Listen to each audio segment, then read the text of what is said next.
అవునా కదా? మంచి మనసుతో పనిచేస్తాం. మనకు చెడు స్వార్థం కల్మషం ఏ ఉండదు. అవునా కదా? అందుకే ఇవాళ చల్లటి వాతావరణం ఉండే వాళ్ళు మరి ఒక గట్టిగా స్లోగన్ చేయాలి. భారత్ మాతాకి, భారత్ మాతాకి జై శ్రీరామ్, జై శ్రీరామ్, రామ లక్ష్మణ జానకి. నరేంద్ర మోడీ గారి నాయకత్వం, నరేంద్ర మోడీ గారి నాయకత్వం, జేపీ నడ్డా గారి నాయకత్వం, జేపీ నడ్డా గారి నాయకత్వం, కిషన్ రెడ్డి గారి నాయకత్వం, కిషన్ రెడ్డి గారి నాయకత్వం. ఎంత జోష్ చూస్తుంటే ఇవాళ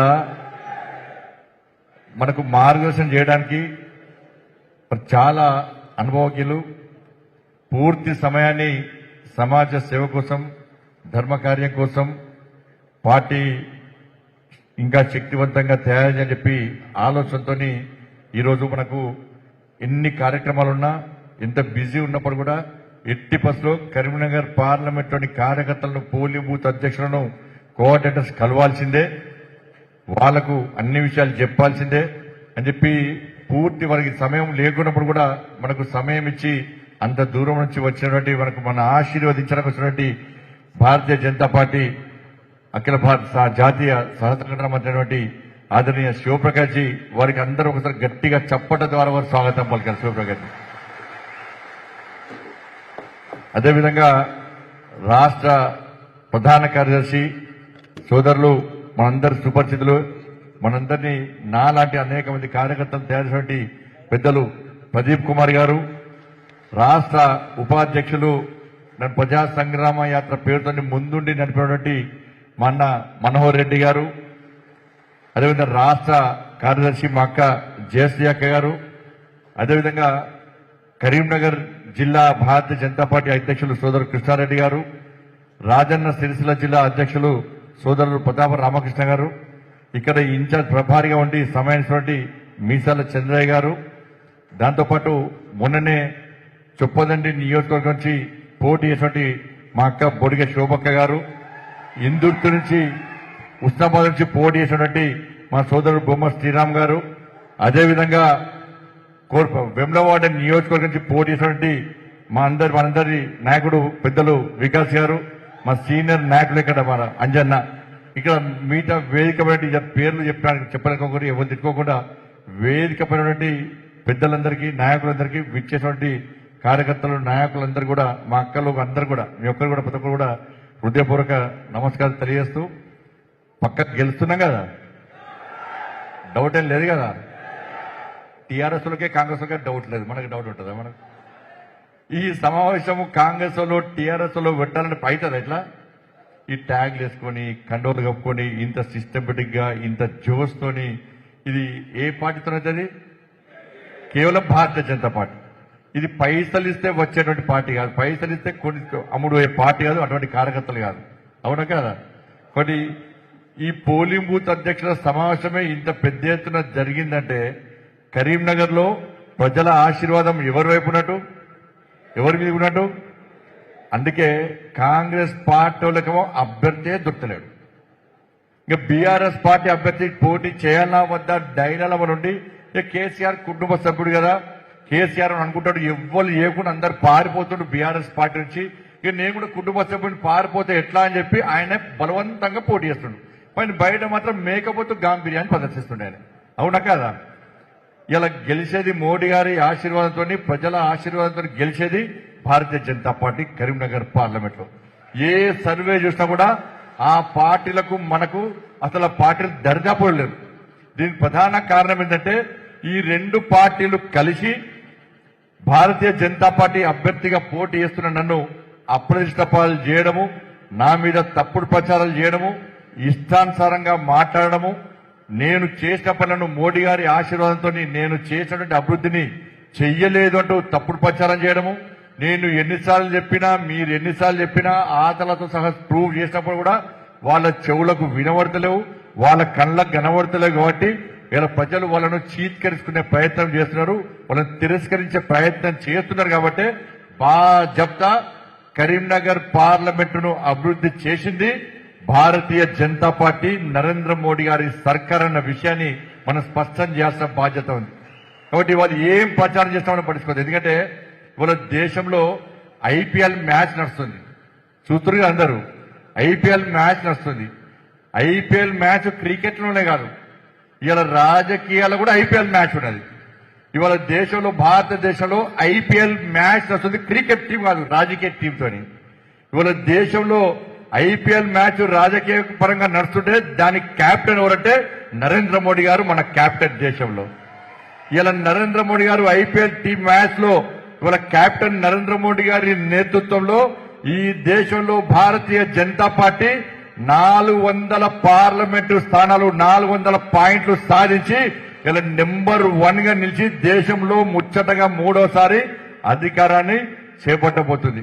ఇవాళ కాంగ్రెస్ తో పాటు ఐఎన్డీఏ పేరుతోని కూటములన్నీ వస్తున్నాయి, గుంట నక్క లెక్క వస్తున్నారు. వాళ్ళు ఐపీఎల్ మ్యాచ్ లో కనీసం దరిదాపులు లేకుండా ఓడిపోయే పరిస్థితి, అవునా కాదా? ఇలా నరేంద్ర మోడీ గారి నేతృత్వంలో ఐపీఎల్ మ్యాచ్ లో క్రికెట్ రాజకీయ ఐపీఎల్ మ్యాచ్ లో మనం గెలవబోతున్నాం 400 సీట్లు. ఇవాళ తెలంగాణ రాష్ట్రంలో కూడా టీపీఎల్ మ్యాచ్ నడుస్తుంది. తెలంగాణ రాష్ట్రంలో తెలంగాణ ప్రీమియర్ లీగ్ మ్యాచ్ తెలంగాణలో జరుగుతుంది. మన క్యాప్టెన్ ఎవరంటే కిషన్ రెడ్డి గారు, మన క్యాప్టెన్. ఈ తెలంగాణలో టీపీఎల్ మ్యాచ్ లో క్రికెట్ టీం కు కెప్టెన్ గా కిషన్ రెడ్డి గారి నేతృత్వంలో భారతీయ జనతా పార్టీ ఒకవైపు పోటీ చేస్తుంటే మరోవైపు కాంగ్రెస్ బీఆర్ఎస్ పార్టీలు ఎంఐఎం పార్టీతోని ఆ పార్టీతోని ఈ పార్టీతో కలిసి వాళ్ళు గుంపుగా వస్తున్నది. కిషన్ రెడ్డి గారి నేతృత్వంలో భారతీయ జనతా పార్టీ సింహం లెక్క సింగిల్ గా ఈ తెలంగాణ రాష్ట్రంలో పోటీ చేస్తున్నారు. కాబట్టి ఈ తెలంగాణ రాష్ట్రంలో కిషన్ రెడ్డి గారు పక్కా గెలుస్తున్నారు. ఇవాళ కిషన్ రెడ్డి గారి, మోడీ గారి ఆశీర్వాదంతో, మీ అందరి ఆశీర్వాదంతో, ప్రజల ఆశీర్వాదంతో ఇవాళ నేను కూడా ఎట్టి బస్సులో మీ అందరి కష్టార్జితంగా నేను గెలవబోతున్నా. దాంతో పాటు ఇవాళ డీకే అరుణ గారు ఇలా మా పాలమూరులో గెలవబోతున్నారు. ఇలా ధర్మపురి అరవింద్ గారు నిజామాబాద్ లో గెలవబోతున్నారు. ఈటల రాజేందర్ గారు మల్కాజ్గిరిలో గెలవబోతున్నారు. దాంతో పాటు బెదక్ లో రఘునందరావు గారు గెలవబోతున్నారు. ఇవాళ హైదరాబాద్ లో మాధవిలత గారు గెలవబోతున్నారు. దాంతో పాటు వరంగల్ లో ఆరూరి రమేష్ గారు గెలవబోతున్నారు. పెద్దపల్లిలో గోమాత శ్రీనివాస్ గారు గెలవబోతున్నారు. నల్గొండలో సైద్ రెడ్డి గారు గెలవబోతున్నారు. దాంతో పాటు చేవెలలో కొండా విశ్వేశ్వరరెడ్డి గారు గెలవబోతున్నారు. జైరాబాద్ లో బీబీ పాటిల్ గారు గెలవబోతున్నారు. ఖమ్మంలో వినోదరావు గారు గెలవబోతున్నారు. భువనగిరిలో బూర నర్సయ్య గారు భారీ మెజార్టీతో గెలవబోతున్నారు. ఇట్లా అన్ని అయిపోయినాయి. ఇంకోనే ఆదిలాబాద్ నగేష్ గారు, వారు కూడా తప్పకుండా భారీ మెజార్టీతో గెలవబోతున్నారు. ఇవాళ నాగర్ కర్నూలులో భరత్ గారు గెలవబోతున్నారు. ఇది కిషన్ రెడ్డి గారి టీపీఎల్ టీం. కిషన్ రెడ్డి గారి టీపీఎల్ టీం మ్యాచ్ నడుస్తుంది. కాంగ్రెస్ వాళ్ళకు ఇలా క్రికెటర్స్ ప్లేయర్స్ దొరకలేరు. వాళ్ళకు మ్యాచ్ నడుస్తుంటే కూడా కాంగ్రెస్ వాళ్ళకు ప్లేయర్స్ దొరకలేరు. ఇలా బీఆర్ఎస్ లకు ఉన్న ప్లేయర్స్ ఆ కేసీఆర్ ముఖం చూసి ఆడలేకపోతున్నారు, డైలమాలు ఉన్నారు. ఇవాళ ఉత్సాహంతో హుషారుగా పనిచేసేది ఈ తెలంగాణ రాష్ట్రంలో కిషన్ రెడ్డి గారి టీము. తెలంగాణ రాష్ట్రంలో పోటీ చేస్తూ గట్టి ఆడుతున్నది. వాళ్ళ దేశంలో నరేంద్ర మోడీ గారి టీం ఇలా ఉత్సాహంగా ఉరుకలెత్తుతూ ఇలా రాజకీయాల్లో ఐపీఎల్ మ్యాచ్ గెలవబోతున్నాం. ఇలా అందుకే ఈ కరీంనగర్ పార్లమెంట్ లో ఎక్కడ చూసినా భారతీయ జనతా పార్టీ వాతావరణం నెలకొన్నదంటే అది మీరు కష్టపడి పనిచేయడం వల్లనే ఇలా కరీంనగర్ పార్లమెంట్ లో భారతీయ జనతా పార్టీ వాతావరణం. నిజంగా మీ అందరికీ ధన్యవాదాలు. మీరు పూర్తి సమయం ఇచ్చి దాదాపు 45 రోజుల పాటు ప్రజాహిత యాత్ర చేస్తే మీరు అందరు సమయం ఇచ్చారు. నేనంటే అభ్యర్థిని, నేను పోటీ చేస్తున్నా, నేను ఎంపీ అవుతా. మీకేమవసరమన్నా పోటీ చేయడానికి, పనిచేయడానికి? ఎందుకు సమయం ఇవ్వాలన్నా? దేనికోసం సమయం అయినా? పార్టీ కోసం నమ్మిన సిద్ధాంతం కోసం నరేంద్ర మోడీ గారిని 3వసారి ప్రధానమంత్రిగా చేయడం కోసం. ఎందుకు నరేంద్ర మోడీ గారు ప్రధానమంత్రి కావాలంటే ఈ దేశం శక్తివంతమైన భారతదేశంగా నిర్మాణం ఇంకా కావాలంటే, ఈ దేశం రక్షింపబడాలంటే, ఈ దేశం అభివృద్ధి చెందాలంటే, ఈ దేశంలో పేద ప్రజలకు సంక్షేమ పథకాలు ఇదే విధంగా కొనసాగాలంటే, ఈ తెలంగాణ రాష్ట్రం అభివృద్ధి చెందాలంటే, ఈ తెలంగాణ రాష్ట్రంలో పేదలకు న్యాయం జరగాలంటే, ఈ తెలంగాణకు నిధులు రావాలంటే, ఈ తెలంగాణ గ్రామ పంచాయతీ కానీ, మున్సిపాలిటీ కానీ, కార్పొరేషన్ కానీ అభివృద్ధి చెందాలంటే ఇవాళ నరేంద్ర మోడీ గారు ప్రధానమంత్రి కావాల్సిందని ఒక కసితోని ఇవాళ తెలంగాణ రాష్ట్రంలో ప్రతి భారతీయ జనతా పార్టీ కార్యకర్త, కరీంనగర్ పార్లమెంట్ లో ప్రతి భారతీయ జనతా పార్టీ కార్యకర్త కష్టపడి పనిచేయడం వల్లనే ఇవాళ తెలంగాణ రాష్ట్రంలో 17కు 17 సీట్లు ఇలా పక్కా ఇలా గెలవబోతున్న విషయాన్ని మనం అర్థం చేసుకోవాల్సిన అవసరం ఉంది. కాబట్టి దయచేసి కార్యకర్తలారా, ఇవాళ తెలంగాణ ఇక్కడ చూసిన ప్రజలు కాంగ్రెస్ పార్టీ మీద పూర్తి వ్యతిరేకత ఉంది. నేను తిరుగుతున్న నిన్న కూడా పోయినా, నిన్న కొనుగోలు కేంద్రాలకు పోతే రైతులు ఎంత ఇబ్బంది పడుతున్నారంటే, అతి తక్కువ సమయంలో ప్రజా వ్యతిరేకత చూరగొన్న పార్టీ ఏది అంటే కాంగ్రెస్ పార్టీ. ఇలా 100 రోజుల్లో హామీలు ఇన్నారు, 100 రోజుల్లో 6 గ్యారెంటీలు అమలు చేస్తున్నారు కాంగ్రెస్ పార్టీ. వాళ్ళ రైతులు ఎంత ఇబ్బంది పడుతున్నారో ఒక్కసారి ఆలోచన. ఇవాళ మీ ప్రాంతంలో కొనుగోలు కేంద్రాలు ఉన్నాయి. మీరు మన రైతు దీక్ష చేసినాం, చాలా మంది రైతులు వస్తే మీకు గెలుస్తున్నారు. ఏ కొనుగోలు కేంద్రంలోనైనా ఇప్పటికీ కొనుగోలు ప్రారంభమైనాయా? అయినా ఎక్కడైనా అక్కడక్కడ ప్రారంభమైన కొనుగోలు కేంద్రాల్లో కాంగ్రెస్ పార్టీ ఎన్నికల ముందు ఇచ్చిన హామీ ప్రకారం తరుగు తాలు లేకుండా ఎక్కడైనా కొనుగోలు ప్రారంభించారా? ఎక్కడైనా మీ ప్రాంతంలో బోనస్ ఇచ్చిరా 500 రూపాయలు? ఎక్కడైనా మీ ప్రాంతంలో ఇలా కౌలు రైతులకు గాని ఇలా 15,000 రూపాయలు వాళ్ళ అకౌంట్ లో వేసిరా? ఎక్కడైనా మీ ప్రాంతంలో 2 లక్షల రుణమాఫీ రైతులకు ఎక్కడైనా కాంగ్రెస్ పార్టీ చేసిందా? ఎక్కడైనా మీ ప్రాంతంలో నష్టపోయిన రైతులకు ఈ కాంగ్రెస్ పార్టీ ప్రభుత్వం మన అకాల వర్షాల వల్ల నష్టపోయిన రైతులకు ఇక్కడ నష్టపరిహారం ఇచ్చిందా? మరి రైతులు ఇలా ఇబ్బంది పడుతుంటే ఇలా కాంగ్రెస్ పార్టీ ప్రభుత్వం కనీసం స్పందించి ఇలా వర్షం అబ్బొస్తుంది, అలా వడ్లని వచ్చేలా కొనుగోలు కేంద్రాలు ఉన్నాయి. ఇలా గ్యారెంటీ ఏందన్న పరిస్థితి, రైతుల పరిస్థితి ఏంది? వల్ల కనీసం కొనుగోలు ప్రారంభించలేదు. సమీక్షలు చేయడం ముఖ్యం కాదు, సమీక్షలు చేయాల్సిందే. వీళ్ళ మీద చర్యలు వాళ్ళ మీద చర్యలు తీసుకుంటామనడం కాదు.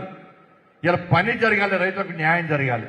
రైతులు ఇబ్బంది పడే పరిస్థితి వస్తే వాళ్ళని ఆదుకునే ప్రయత్నం చేస్తేనే వాళ్ళ రైతులు సంతోషంగా ఉంటారు కదప.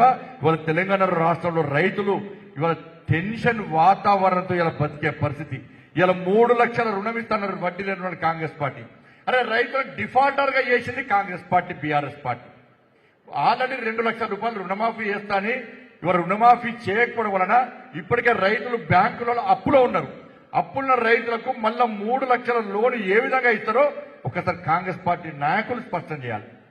ఒకవైపు రైతులను హరిగోస పెడుతున్నారు, దాంతోపాటు 6 గ్యారెంటీలు అమలు చేస్తామని చెప్తున్నారు.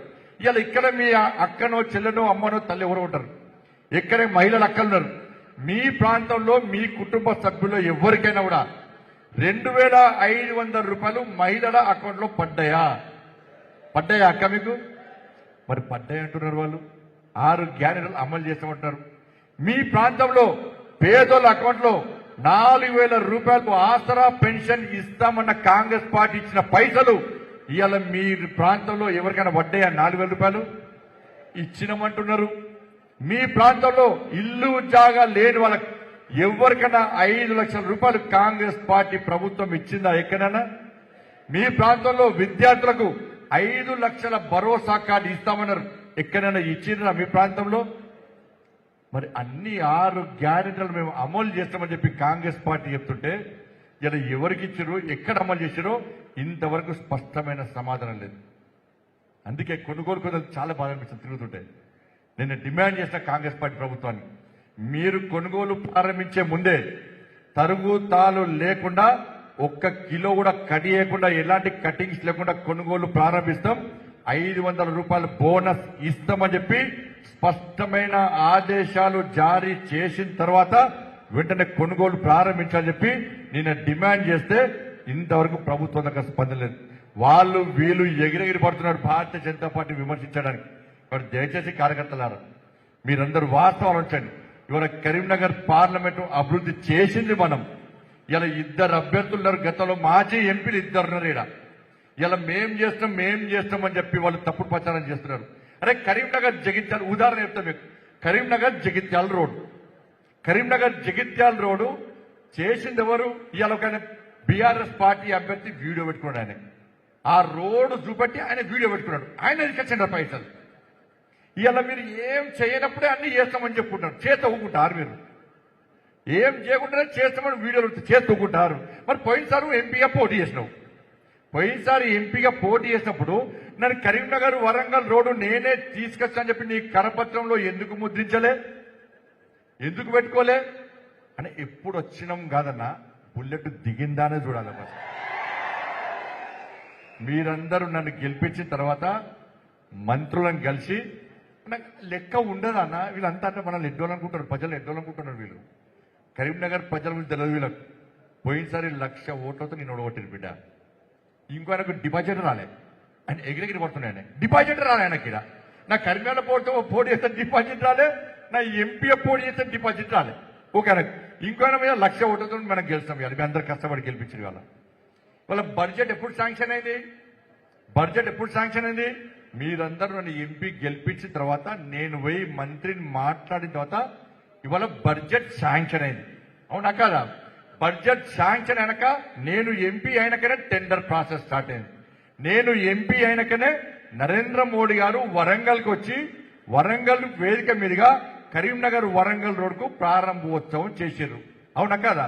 మరి ఈయన తీసుకొస్తాను ఎట్లంటాడే? ఈయన ఎంపీ ఉన్నప్పుడు చేసిరా? ఎవరు తీసుకొచ్చారు?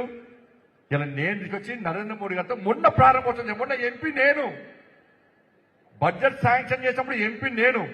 నువ్వు ఎట్లా తీసుకొచ్చినావు? ఇవాళ ఆర్ఓబి ఇవాళ సిద్దిపేట ఎలికత్తి రోడ్డు ఉన్నది. నేను ఎంపీ అయిన తర్వాతనే బడ్జెట్ శాంక్షన్ అయింది. నేను ఎంపీ అయినాకనే టెండర్ ప్రాసెస్ స్టార్ట్ అయింది. నేను ఎంపీ అయినాకనే గౌరవ ప్రధానమంత్రి గారు రామగుండంకి వచ్చి ప్రారంభోత్సవం చేసిండు. నువ్వెట్లా చేస్తున్నట్టు? ఇలా ఆర్ఓబి 154 కోట్ల రూపాయలు నేను తీసుకొచ్చిన. ఆ స్కీమ్ పేరు ఏం పేరు అంటే సేతు బంధన్. సేతు బంధన్ స్కీము మొన్న సంవత్సరం క్రితం ప్రారంభమైంది. సంవత్సరం క్రితం ఎంపీ ఎవరు? ఎంపీ ఎవరు? నేనే కదా, డౌట్ లేదు కదా. మరి సంవత్సరం క్రితం నేను ఎంపీగా ఉండి సేతు బంధన్ స్కీమ్ సంవత్సరం కింద ప్రారంభమైతే అది కూడా ఆయన తీసుకొచ్చినాడు సంవత్సరం క్రితం. ఇవాళ Karimnagar Jagtial road budget sanction చేసింది నేను, టెండర్ ప్రాసెస్ స్టార్ట్ అయింది. అంటే ఎంత ప్రజలను అమాయకులు చేసి వీడియోలు పెట్టి ఆయన్నే చేస్తా అని చెప్పి చెప్పుంటే ఇంత నిస్సిగ్గుగా నిర్లజ్జగా అబద్ధాలను ప్రచారం చేస్తే ఇవాళ ఇన్ని వివరంగా చెప్పినాం మనం. సిఆర్ఎఫ్ పైసలు ఎస్ తెలంగాణ రాష్ట్రానికి ఎన్ని వచ్చినాయో సిఆర్ఎఫ్ నిధులు 50% నిధులు నేను తీసుకొస్తా కరీంనగర్ ప్రాంతానికి. తెలంగాణకు 600-700 కోట్లు వస్తే ఓన్లీ కరీంనగర్ పార్లమెంట్ కు 219 కోట్ల రూపాయలు ఇలా మీరు ఎంపీ గెలిపించక నేను తీసుకొచ్చిన. గ్రామీణ సడక్ యోజన పైసలు నేను తీసుకొచ్చిన. ఇలా గ్రామాలకు నిధులు నేను తీసుకొచ్చిన. కరీంనగర్ కార్పొరేషన్ స్మార్ట్ సిటీ పైసలను కేసీఆర్ డైవర్ట్ చేస్తే, కేసీఆర్ ప్రభుత్వం డైవర్ట్ చేస్తే లేఖలు రాసే వినోద్రావు గారు మరి కేసీఆర్ కు ఎందుకు లేఖ రాయలేదో స్పష్టం చేయాలి. 196 కోట్ల రూపాయలు కరీంనగర్ స్మార్ట్ సిటీ పైసలు బీఆర్ఎస్ పార్టీ డైవర్ట్ చేస్తే నేను కొట్లాడి లేఖలు రాసి కేసీఆర్ గల్లబట్టి బయటకు గుంజుకొస్తా అంటే 196 కోట్ల రూపాయలు మళ్ళా కరీంనగర్కి ఇచ్చారు. ఈయన తెలివేడవా మరి ఈయన ఎందుకు మాట్లాడలే? కేసీఆర్ ఎందుకు ప్రశ్నించలే? ఇలా ఈయన ఇది ఇలా ఇంకో ఎంపీ ఇప్పుడు మంత్రి ఉన్నాడు ఆయన. నేను ఆయనకి చెప్పిన, నేను గిన్ని చెప్పిన, ఇలా మీడియా కూడా ఉన్నది. ఈ అభివృద్ధి ఏం చేసినో నేను క్లియర్గా చెప్పిన. 12,000 కోట్ల రూపాయలకు పైగా నిధులు తీసుకొచ్చాను. బుక్లెట్ కూడా కొట్టించినాం. వాళ్ళకు కూడా పంపించాం. వాళ్ళకి చెవులకు కనబడతలేదు, చెవులకి కనబడతలేదు, కళ్ళకి కనబడతలేదు, చెవులకి కనబడతలేదు. నేనంటున్నా ఇన్ని చెప్పిన కదా, చలో మీరు బహిరంగ సభ ఏర్పాటు చేసుకోరి, మీ కార్యకర్తల సమావేశం ఏర్పాటు చేసుకోరి. మీరిద్దరు ఎంపీగా ఉన్నప్పుడు ఏం చేసిరో చెప్పరా నాకు. మరి వాళ్ళు ఏం చేసిరో చెప్తలేరు, ఎందుకంటే ఏం చేయలే కాబట్టి. 500 సార్లు అయినా పార్లమెంట్ లో నువ్వు వీకెండ్ మాట్లాడితే 500 సార్లు మాట్లాడి కరీంనగర్ జగిత్యాల రోడ్డు తీసుకొచ్చినావా? నువ్వు 500 సార్లు మాట్లాడితే కరీంనగర్ వరంగల్ రోడ్డు తీసుకొచ్చినావా? నువ్వు 500 సార్లు మాట్లాడి ఎలుగతొత్తి సిద్దిపేట రోడ్డు తీసుకొచ్చినావా? నువ్వు 500 సార్లు మాట్లాడితే ఆర్ఓబి వచ్చిందా? నువ్వు 500 సార్లు మాట్లాడితే శాతవాణి 12 రూపీస్ స్టేటస్ చివరి వచ్చిందా? నువ్వు 500 సార్లు మాట్లాడితే సిఆర్ఎఫ్ పైసలు వచ్చినాయా? నువ్వు 500 సార్లు మాట్లాడితే గ్రామీణ సడక్ యోజన పైసలు వచ్చినాయా? నువ్వు 500 సార్లు మాట్లాడితే ఎస్ఆర్ఆర్ కళాశాలకు అటానమస్ హోదా వచ్చిందా? ఏం చేసినావు? 500 సార్లు మాట్లాడి కేసీఆర్ ఆస్తులు సంపాదించి పెట్టినావు. భూములు కబ్జా చేసారు మీరు. మీ సొంత ఊరిలో ఎకరాల ల్యాండ్లు కబ్జా చేసి కొన్నారు. ఇలా ఇంకానే ఏం చెప్పరు తిట్టుడే. ఇక కాంగ్రెస్ పార్టీ వాళ్ళ పరిస్థితి ఏంటంటే తెలంగాణ ఈ కరీంనగర్లో కేసీఆర్ వచ్చి వాళ్ళ ముఖ్యమంత్రిని పొట్టుపొడి రండా అన్నాడు, కుక్కల కొడుక ముండ కొడుక అని చెప్పి కాంగ్రెస్ మంత్రులు కూడా తిట్టిపోయాడు కేసీఆర్. ఇలా కాంగ్రెస్ పార్టీ నాయకులు ఆ స్థాయిలో తింటారు. ఖండించారు, పేర్కొన్నారు, తెలిపారు. ఖండించారు, పేర్కొన్నారు, తెలిపారు. కానీ బండి సంజయ్ తిట్టడానికి మాత్రం బూతులు వస్తాయి వాళ్ళకి.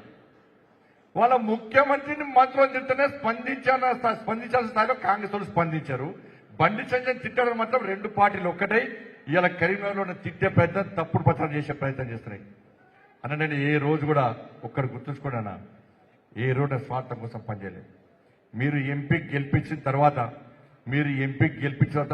మీరు గెలిపించిన బండి సంజయ్ ఏ రోజు రెస్ట్ తీసుకోలేనా. తిండి తిప్పలు మాని నిద్రాహారం లేకుండా ఇలా నా కుటుంబాన్ని పక్కకు పెట్టి ఇలా తెలంగాణ రాష్ట్రంలో భారతీయ జనతా పార్టీ సర్కార్ రావడానికి, నరేంద్ర మోడీ రాజ్యం తెలంగాణ రాష్ట్రంలో రావడానికి, ఈ గడీల రాజ్యం, ఈ దుర్మార్గపు కేసీఆర్ కుటుంబ రాజ్యం ఈ తెలంగాణ నుంచి పారదోలని చెప్పి ఒక కసితో పనిచేసిన వ్యక్తి మీరు గెలిపించిన బండి సంజయ్.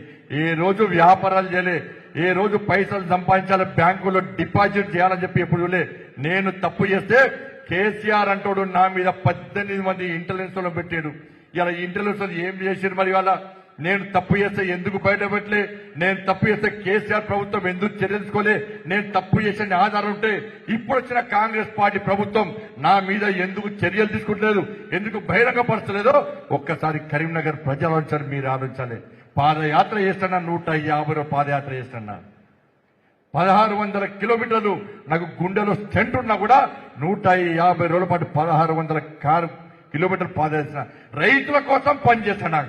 కొనుగోలు కేంద్రాలు పోతే ఇది బీఆర్ఎస్ పార్టీ గుండాలు పోలీసులు కలిసి రైతుల మీద మా మీద రాళ్ల దాడి చేసి 18 వాహనాలు ధ్వంసం చేసి రైతుల తలకలు పడినాయి, కార్యకర్తలు తలకలు పడినాయి అన్న.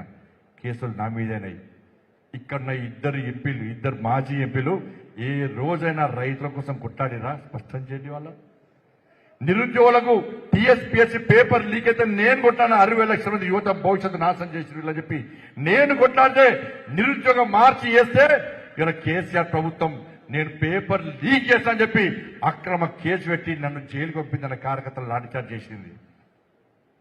ఇలా కాంగ్రెస్ పార్టీ కానీ బీఆర్ఎస్ పార్టీ ఇప్పుడున్న ఏ మాజీ ఎంపీలు ఎప్పుడైనా ఈ తెలంగాణ రాష్ట్రంలో యువత కోసం కొట్లాడిరా? ఒక్కసారి కేసు నా మీదేందన్న, మన కార్యకర్తల మీదేందన్న కేసులు. ఇలా 317 జీవో పెట్టుకొని ఉద్యోగులను ఉపాధ్యాయులను చెట్టుకొని పుట్టకొని చేస్తే కొట్లాడింది మనమన్నా. లాఠీచార్ ఫైరింగ్ తోని, కట్టింగ్ మిషన్లతోని మన ఆఫీస్ మీద దాడి ఇచ్చి ఇలా శోభక ఉన్నది. మమ్మల్ని తీసుకుపోయి గొరగొర కూర్చుకుపోయి ఇవాళ 3 రోజుల పాటు జైలు పెట్టిరన్న, లాఠీచార్జ్ చేసిరన్న. బీఆర్ఎస్ పార్టీ అని కాంగ్రెస్ పార్టీ ఇప్పుడున్న ఈ మాజీ ఎంపీలు ఎక్కడన్నా 317 జీవో కోసం కొట్లాడిరా? ఉద్యోగులు ఉపాధ్యాయులు ఆలోచించాలి. ఇలా మహిళల మీద అత్యాచారాలతో కొట్లాడింది మనమన్నా, దళిత బంధు కోసం కొట్లాడింది మనమన్నా, దళితులు ముఖ్యమంత్రి ఇవ్వాలని కొట్లాడింది మనమన్నా, దళితులు 3 ఎకరాలు ఇస్తా అని చెప్పి ఇవ్వకుండా మోసం చేసింది మనమన్నా. ఎస్టీ పోడు భూముల కోసం గుర్రం పోడు వస్తే మన కార్యకర్తల మీద రాళ్ల దాడి చేసి అనేక మంది కార్యకర్తలను గుర్రం గుచ్చుకుపోయి 35 మంది కార్యకర్తలను 45 రోజుల పాటు జైల్లోకి పంపిన ప్రభుత్వం బీఆర్ఎస్ పార్టీ ప్రభుత్వం. ఏ రోజు ఇక్కడ ఈ మాజీ ఎంపీలు ఏ రోజు కష్టపడిన పోడు భూముల కోసం కొట్లాడి పోడు భూముల కోసం భారతీయ జనతా పార్టీ కార్యకర్తలు, భారతీయ జనతా పార్టీ నాయకులన్న. ఇలా బీసీల కోసం కొట్లాడింది భారతీయ జనతా పార్టీ అన్న. అగ్రవర్ణాల్లో పేదల రిజర్వేషన్ నరేంద్ర మోడీ గారు ఇస్తే ఇలా కాంగ్రెస్ పార్టీ ఏ రోజు కొట్లాడే, బీఆర్ఎస్ పార్టీ అమలు చేయలే. ఇలా అగ్రవర్ణాల్లో పేదలకు రిజర్వేషన్ అమలు చేయాల్సిందే కేసీఆర్, లేకుంటే నీ ప్రగతి భవన్ మీద దాడి చేస్తామని చెప్పి ఇవాళ నేను వార్నింగ్ ఇస్తే తప్ప కేసీఆర్ దిగచి అగ్రవర్ణాల్లో పేదల రిజర్వేషన్ అమలు చేయాలనే విషయాన్ని గుర్తుంచుకోండి.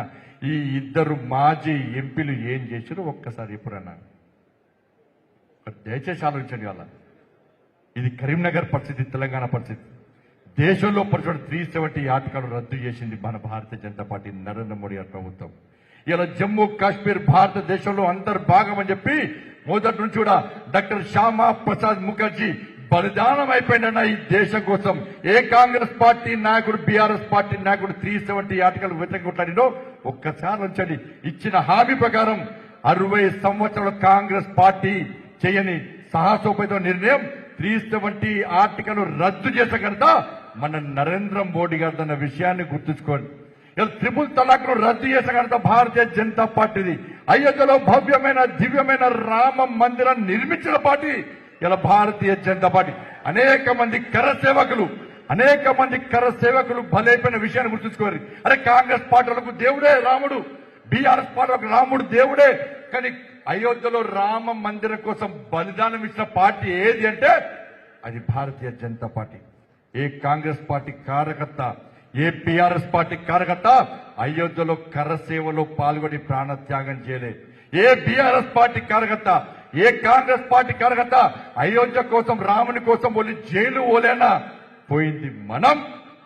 పోయేది మనమే.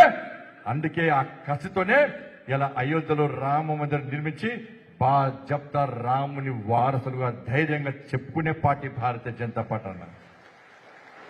ఒక వర్గానికి కొమ్ముగా మైనార్టీ సంతుష్టీకరణ విధానంలో అవలంబిస్తే అలా హిందూ ధర్మానికి వ్యతిరేకంగా, హిందూ సమాజాన్ని చీల్చే విధంగా, హిందూ సమాజం విషయంలో తప్పుడు ప్రచారం చేస్తూ ఈ హిందూ సమాజం పట్ల నిర్లక్ష్యంగా వహిస్తున్నట్టు ఈ రెండు పార్టీలకు బుద్ధి చెప్పాల్సిన అవసరం తెలంగాణ రాష్ట్రంలో హిందూ సమాజానికి ఉంది అన్న. Minority declaration, Congress party minority declaration ప్రకటించిన రోజే ఈ తెలంగాణలో హిందూ సమాజం ఆలోచించాల కాంగ్రెస్ పార్టీ వ్యవహారాల గురించి. మైనార్టీ డిక్లరేషన్ ఇస్తే ఈ తెలంగాణ రాష్ట్రంలో హిందూ సమాజం, హిందువులు రోడ్ల మీదకి ఎక్కి మీ నిరసన వ్యక్తం చేయలేదు కాబట్టి కాంగ్రెస్ పార్టీ బీఆర్ఎస్ పార్టీలు బరితగించి హిందువులకు వ్యతిరేకంగా, హిందూ ధర్మానికి వ్యతిరేకంగా కేవలం మైనార్టీ ఓటు బ్యాంక్ ద్వారా ఇలా రాజ్యాధికారం వచ్చింది అని చెప్పి ఇలా సంఖ్యలు గుద్దుకొని తిరుగుతున్నట్టే దానికి కారణం నిర్లప్తంగా ఉన్నటువంటి హిందూ సమాజం అన్న విషయాన్ని గుర్తుంచుకోండి. తెలంగాణ రాష్ట్రంలో హిందూ ధర్మానికి ఆపదొస్తే ఇవాళ వచ్చేది భారతీయ జనతా పార్టీ అన్న. ఇలా మాలాంటి హిందూ ధర్మ రక్షకులను ఇలా నిర్లక్ష్యం చేస్తే, ఇలా ఓడిస్తే ఈ తెలంగాణ రాష్ట్రంలో హిందువుల గురించి ప్రశ్నించే వ్యక్తులు ఉండరన్న విషయాన్ని ఒక్కసారి గుర్తుంచుకోండి. హిందూ ధర్మం గురించి ఆలోచించే పార్టీ ఈ తెలంగాణ రాష్ట్రంలో ఉండదన్న విషయాన్ని ఈ తెలంగాణ రాష్ట్రంలో హిందూ సమాజం ఆలోచించాలి. Congress party minority declaration, BRS party MI పార్టీతో పొత్తు, ఈ రెండు పార్టీల వ్యవహారాలు చూసి మెజార్టీ ప్రజలైన హిందువులు మేలుకోవాల్సిన అవసరం ఉంది. మెజార్టీ ప్రజలైన హిందువులు ఈ తెలంగాణ రాష్ట్రంలో నరేంద్ర మోడీ గారి నేతృత్వంలో ఏ విధంగా అభివృద్ధి నిధులు వచ్చినాయో ఒక్కసారి ఆలోచించాల్సిన అవసరం ఉంది. కాబట్టి దయచేసి ఎక్కువ సమయం తీసుకోకుండా మీరందరూ వాస్తవ విషయాలు ఆలోచించండి. మనమే కాదు, ఇలా బీఆర్ఎస్ పార్టీ కార్యకర్తలు, కాంగ్రెస్ పార్టీ కార్యకర్తలు ఎట్టి పరిస్థితుల్లో దేశంలో నరేంద్ర మోడీ గారు ప్రధానమంత్రిగా కావాల్సిందే. కరీంనగర్ పార్లమెంట్ లో బండి సంజయ్ గెలవాల్సిందే. మాకు నిధులు రావాలి. కేంద్రంలో వచ్చేది బీజేపీ ప్రభుత్వం, ఇక్కడ కాంగ్రెస్ పార్టీ కోటేస్తే వేస్ట్. బీఆర్ఎస్ కు ఓటేసే ప్రసక్తి లేదు. వాళ్ళ ప్రధానమంత్రి అభ్యర్థి ఎవరో లేరు, ఎవరో తెలుస్తలేదు, ఎవరు చూసి ఓటేయాలి. ఇది ప్రధానమంత్రి అభ్యర్థి, ప్రధానమంత్రి నిర్ణయించే ఎన్నికలు. ప్రధానమంత్రి నిర్ణయించే ఎన్నికల్లో ప్రధానమంత్రి అభ్యర్థి కాంగ్రెస్ పార్టీకి బీఆర్ఎస్ పార్టీకి లేనప్పుడు ఎవరు చూసి ఓటేమంటారో తెలంగాణ సమాజం ఆలోచించాలి. కానీ దయచేసి మిత్రులారా, వాస్తవాలు ఆలోచించి ఇలా అభివృద్ధి చేసింది మనం, అభివృద్ధి చేసేది మనం. అబద్దాలు చెప్పేది బీఆర్ఎస్ పార్టీ, కాంగ్రెస్ పార్టీలు. అభివృద్ధిని అడ్డుకున్నది బీఆర్ఎస్ పార్టీ, కాంగ్రెస్ పార్టీలు. కాబట్టి ఈ కరీంనగర్ పార్లమెంట్ అభివృద్ధి నేను బాధ్యత తీసుకున్నా, తప్పకుండా రాబోయే రోజు కూడా పక్కా బాధ్యత తీసుకుంటా. ఈ కరీంనగర్ ప్రజలను రక్షించుకునేది ఇలా నేనే ముందుట మీకు రక్షణ కవచంగా మీరు గెలిపించే బండి సంజయ్ ఉంటారన్న విషయాన్ని ఒక్కసారి గుర్తుంచుకొని కళ్ళు మూసుకొని ఆలోచించారన్న. ఒక్కసారి నరేంద్ర మోడీ గారు ప్రధానమంత్రిగా లేని దేశాన్ని ఒక్కసారి ఊహించుకోగలమన్నా మనం? నరేంద్ర మోడీ గారు ప్రధానమంత్రి కాకుంటే ఈ దేశ పరిస్థితి ఏదో ఒక్కసారి ఆలోచించండి. ఈ దేశ ప్రజలకే మోడీ మోడీ మోడీ అంటున్నారన్న. ఎందుకంటారంటే నరేంద్ర మోడీ ప్రధానమంత్రిగా లేని దేశాన్ని దేశ ప్రజలు ఊహించుకోలేరన్నా. దయచేసి ఆలోచించండి. నరేంద్ర మోడీ గారు ప్రధానమంత్రి కావాలంటే ఈ కరీంనగర్ పార్లమెంట్ నుంచి మీరు నన్ను గెలిపిస్తే నా ఓటు వై నరేంద్ర మోడీ గారికి వేసే అవకాశం నాకు ఇవ్వండి. దయచేసి అందరూ కూడా ఎన్నికల మూవ్మెంట్ యుద్ధం స్టార్ట్ అయింది. మనం ప్రజాహిత యాత్ర పెద్దది అందరు కలిసాం మనం. కాబట్టి తప్పుడు ప్రచారాలు నమ్మకుండా తప్పుడు ప్రచారాలు చేసే వ్యక్తుల పట్ల అప్రమత్తంగా ఉండి ఈ కరీంనగర్ పార్లమెంట్ నియోజకవర్గంలో ప్రజలందరికీ వాస్తవ విషయాలు చెప్పి ఇంటింటికి వెళ్లి ఓటును రిక్వెస్ట్ చేసి ఇలా భారీ మెజార్టీతోని మనం గెలిపించే ప్రయత్నం చేస్తే ఇవాళ తెలంగాణ రాష్ట్రంలో సంచలనం ఉండాలి. కరీంనగర్ పార్లమెంట్ లో భారతీయ జనతా పార్టీ కార్యకర్త దమ్మేందో చూపెట్టాలి.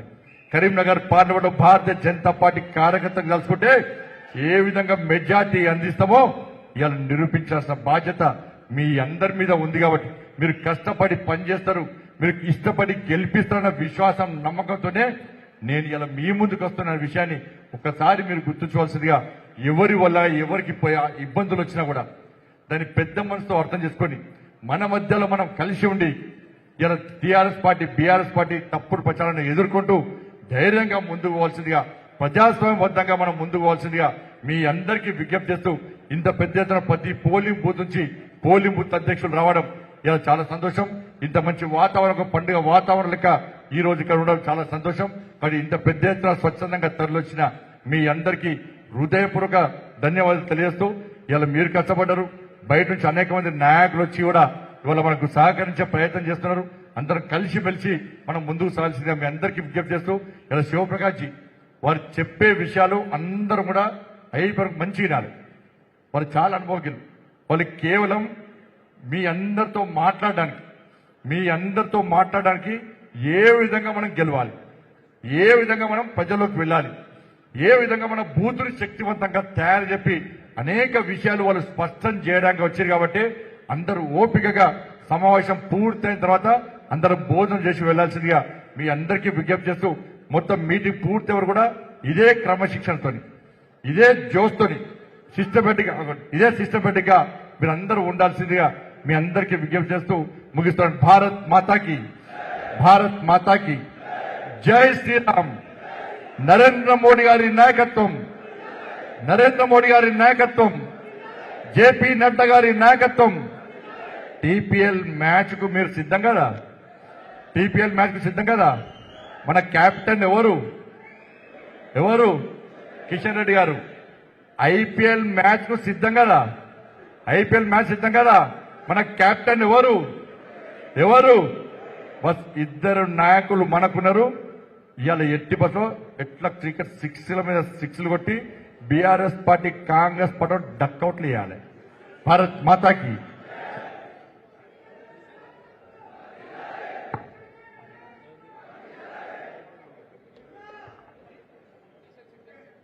అందరు కూర్చోాలి, మధ్యలో ప్లీజ్, అందరు కూర్చోాలి ప్లీజ్. పాత్రికేయ మిత్రులకు ధన్యవాదాలు అన్న. మధ్యలో అక్కడ లేస్తున్నారు, అందరు కిచెన్లో కూర్చోండి, ఎవరు లేవద్దు.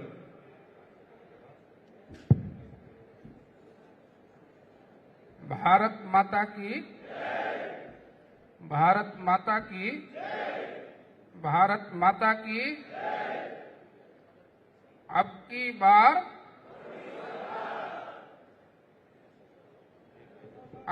बार 400 पार, अब की बार, और फिर एक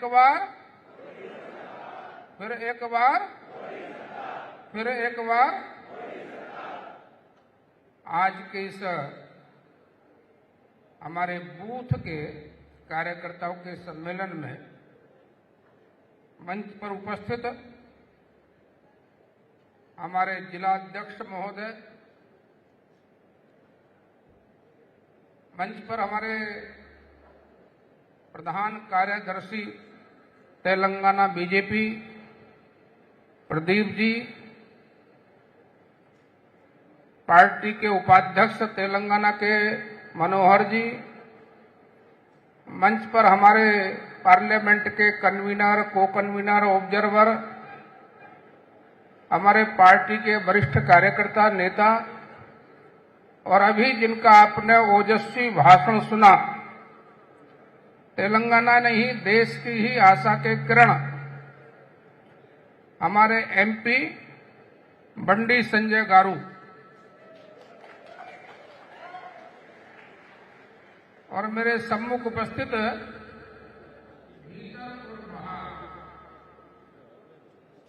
जितने अन्ना और अक्का सभी को वंदन के नमस्कार। मेरा हिंदी समझेंगे, बाहर वाले भी समझेंगे क्या? बाहर मेरी आवाज आ रही है और हाथ उठा के बताइए आवाज आ रही है कि नहीं?